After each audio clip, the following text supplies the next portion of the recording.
El grueso de la barra iba en un colectivo pintarrajeado de blanco y negro con las suspensiones reventadas. Ahí se transportaban muchas cosas, entre ellas trapos, banderas con el nombre de la barra, 3 trapos robados a rieles, telón, trapo histórico de la barra que alguna vez supo ser del tío, tiras blancas y negras, chombas del club, 30 banderas de mano, pólvora, bengalas, petardos, bombas de estruendo, una recortada, 4 fierros tumberos, 2 fierros automáticos, juguetes, púas, un cuchillo doble asa, 3 facones tumberos, tramontinas, una faca calzada en un bastón de madera. Además, packs de gaseosa, 5 bombos de murga, baquetas, 4 redobles, palos para banderas, pack de cajas de vino, 10 piedras de marihuana, 4 trompetas, 200 gramos de merca fraccionada, 2 trombones. Ahí viajaban los 8, los 15, los 20, los del paravalanchas, los que manejaban las entradas y los molinetes en cualquier estadio, los que decidían en qué momento se abría el telón, cuándo se puteaba un jugador, en qué cancha se hacía quilombo, cuándo se le pegaba la cana y cuándo se la respetaba. Ellos siempre decían que su deber era proteger la identidad del club, y por eso iban en un colectivo aparte. En cambio, los pibes del descanso iban con Rob, con Yello, el Oso López y otros pibes que eran de la cortada.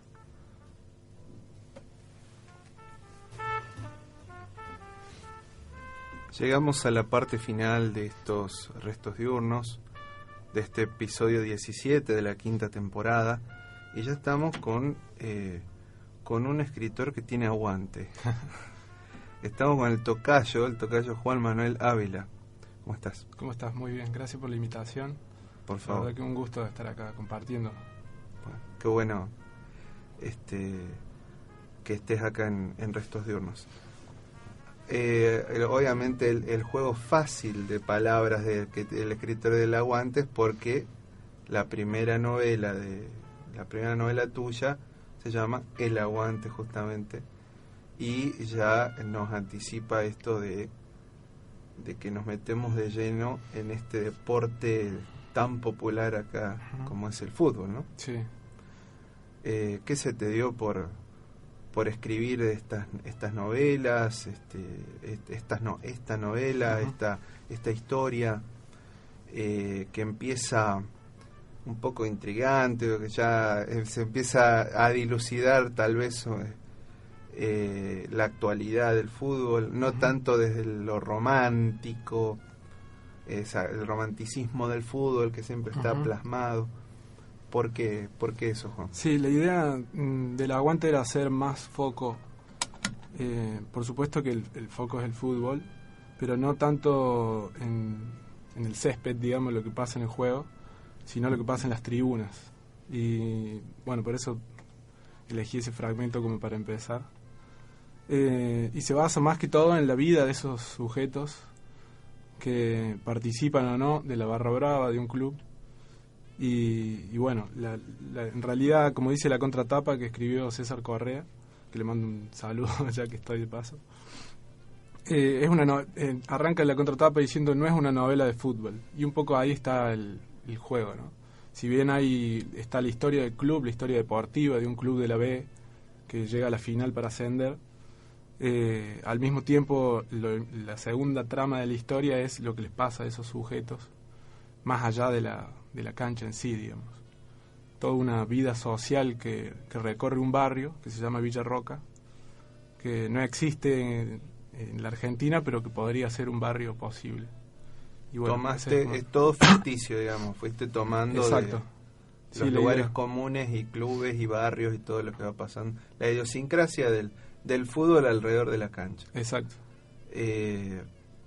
Me quedé pensando primero porque el nombre remite así de una al otrora extinto programa de TIC, El Aguante, sí, que se trataba de esto, era mostrar las hinchadas. Exacto. De una manera pseudo graciosa, pero era esto de lo que pasaba alrededor, nunca con cierta picardía, vamos a usar una palabra no muy nueva, pero sería algo así. Sí, los cánticos, los duelos de hinchada, sí lo he visto el programa. Qué interesante esto de que ya de entrada marca esta diferencia, por ejemplo, se me viene a Germán Panichelli, que también escribe sobre fútbol, de acá de Córdoba también, bueno, el mismo Fontana Rosa o Sacheri, que lo hacen siempre con el toque de la fantasía que siempre se remiten en ciertas historias. Y acá ya te está mostrando lo que va a pasar, que no es precisamente algo muy, muy bonito, que digamos. Claro. O más crudo, si se quiere, más que bonito, para no poner bueno, mal, feo, ¿no? Sí, más que un calificativo, es una característica. Sí, me interesaba abordar el género, más allá de que no confío en los géneros cerrados, género literario, ¿no? Pero abordar más el género policial, más precisamente el policial negro, y partir con una historia que tenga que ver con el fútbol desde esa lógica. Y bueno, y obviamente que están las influencias de estos que acabo de nombrar. Sí, por supuesto. Galeano podemos sumar, que, bueno, tienen otra propuesta en ese sentido. Perdón. Pero me interesaba plantearlo desde la tribuna y jugar un poco con el lenguaje. Porque también lo que me gustaba construir es una historia que no es lineal. En realidad hay dos líneas narrativas que van entre el presente y siempre como una reminiscencia al pasado. Y si vos te fijás en el libro, es bastante fragmentario, digamos. Tiene secciones que van del pasado al presente y van articulando de esa forma la historia. Entonces van llenando de sentido desde el pasado adolescente del personaje que se llama Beto y la actualidad. Y bueno, esto que participa del género del policial negro también tiene que ver con una mafia que existe entre las barras bravas, la policía y la política, digamos. Entonces, como el núcleo o el clímax de la historia está puesto ahí, en una tensión que es netamente política y de corrupción, digamos. Sí, aparte estamos hablando me hablas de la B, supongo el Nacional B, ¿no? Que es una de las, si no es la más caldeada de todas, por los protagonistas que hay, porque, bueno, está la B, creo yo, siempre la que tiene el verdadero hambre de gloria. Claro, exacto. Porque es como ascender, es ser de primera. Entonces hay que darlo todo, porque hay jugar que por los colores y esa idea, claro, de la gloria, ¿no? Pero al mismo tiempo me parece que a diferencia de otras categorías, por lo menos en la Argentina, el fútbol argentino, es que ya tiene una masividad suficiente como para que sea un negocio. Claro. Entonces está esa contradicción del hambre de gloria y al mismo tiempo el alcanzar la fama o hacer el negocio adecuado, tanto como barra como jugador, ¿no?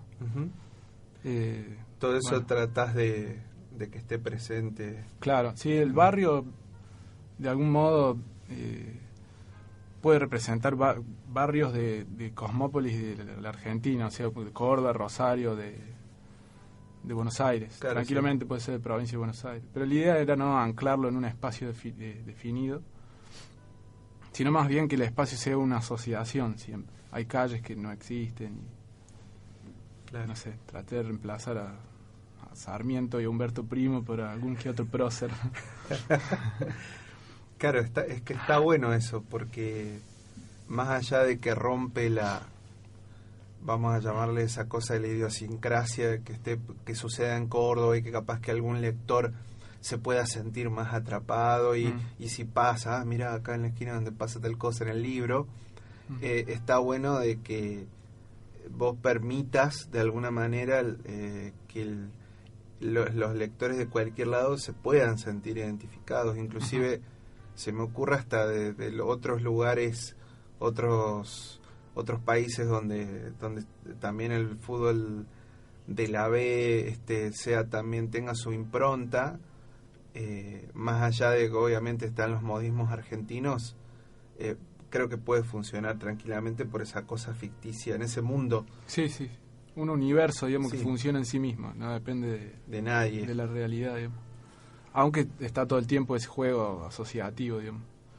Y esto que nombrabas de que quizás por ahí la literatura y el fútbol están más asociados como un planteo más romántico, fantástico. Lo que a mí me interesaba era, por ejemplo, hay un personaje que se le aparece al protagonista, que es un ídolo del club de otra época, que se llama La Torre Galvez, y él sería como el personaje que introduce o dispara o dialoga con el fantástico, porque solo se le aparece a él en determinados momentos. Ajá. Y intenta aconsejarlo o no. Bueno, tiene un doble costado el personaje. Y bueno, con esto quiere decir que no es una novela netamente realista, sino que juega, digamos, con esos límites. ¿Y de qué juega La Torre Galvez? El 10. Es el 10. El 10. Tiene la 10 tatuada en la espalda. Ah, mira. Está bien, o sea, todo por los colores y por, bueno, todo lo que ya sabemos que pasa con el 10 característico. Sí, sí, claro. Y por ejemplo, ¿en quién te fuiste basando para trabajarlo a la Torre Galvez? Sí, más que todo en esta idea de ídolo del ascenso, que no es lo mismo que de ídolo de... Claro. No sé, de equipo no grande, no Boca, es Maradona, River. y Riquelme, No es Maradona, claro. Garrafa Sánchez, no sé. Es un Garrafa Sánchez. Ese sería el mejor ejemplo, creo yo. Bien. En la Ferrer es ídolo indiscutible. ¿No era Banfield? Me quedé pensando. Banfield, sí, bueno, jugó en la Ferrer mucho tiempo. Ah, claro, sí, está bien. Era ídolo a cada lugar que iba el tipo. Eso era increíble. Más allá del club del que él era hincha, se hacía que era Garrafa. Claro, era... Bueno, me imagino ese personaje, por eso te preguntaba, que también lo hace rico de cómo uno se enamora de las acciones más que si, obviamente, ayuda, es el plus si es un crack en la cancha, pero hay todas ciertas cuestiones y anécdotas que empiezan a envolver a esa persona que lo hacen una cosa inmaculada. Claro, aunque sí. no lo sea, la gente sabe que no es un inmaculado. Sí. Pero hay una devoción media rara, ¿no? Claro, Me es como... imagino que la Torre debe ser algo así. Sí, exacto. Es interesante también a nivel cultural, digamos, porque forma parte como de una mitología popular que sucede en general en los barrios, diferentes lugares del país o de otros países. Y es interesante ver cómo incluso sucede con ciertos íconos de la política u otras del arte, por ejemplo en Mona, en Córdoba. Se transforman como una especie de sí, como decís vos, seres inmaculados, aunque la gente sabe que no son inmaculados. Claro, pero ya forma parte como de un imaginario así. Sí. Sí, interesante. Bueno, te invito a que leas un fragmento un poco más extendido de esto que Dale. es El Aguante.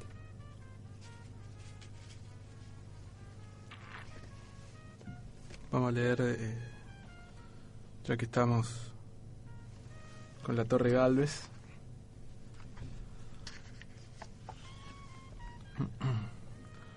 Rob se durmió cuando el sol pegaba bien arriba y soñó que por los techos se oían pisadas.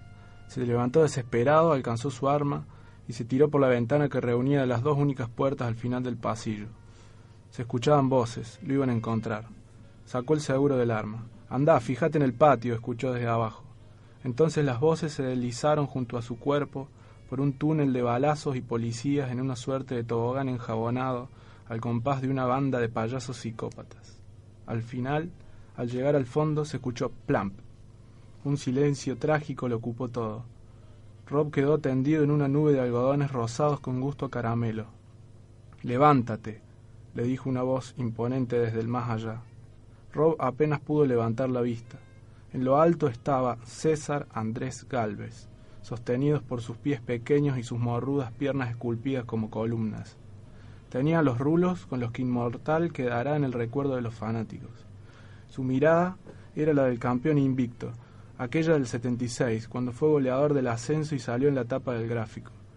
Todavía tenía la sonrisa sarcástica del tiro en el palo contra Rieles, aquel 4-0 bajo la lluvia clavada en la cara. La Torre Galvez. ¿Quién diría? Solo medía 1,70.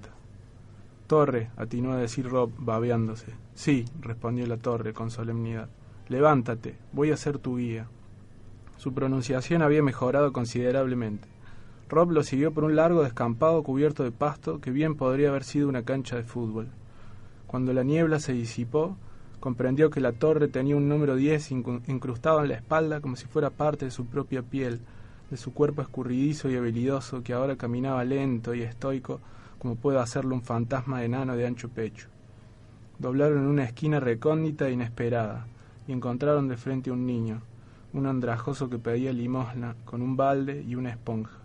Les pidió una moneda. Rob se compadeció. ¿Hace cuánto estás aquí?, preguntó el gran César Gálvez, media punta ídolo de Villa Roca, al niño andrajoso. Desde siempre, contestó el niño, con los mocos pegados a sus labios, quizá enredados por dentro de todo su cuerpo como un gusano enorme, provocando una voz latosa, enferma, reverberante.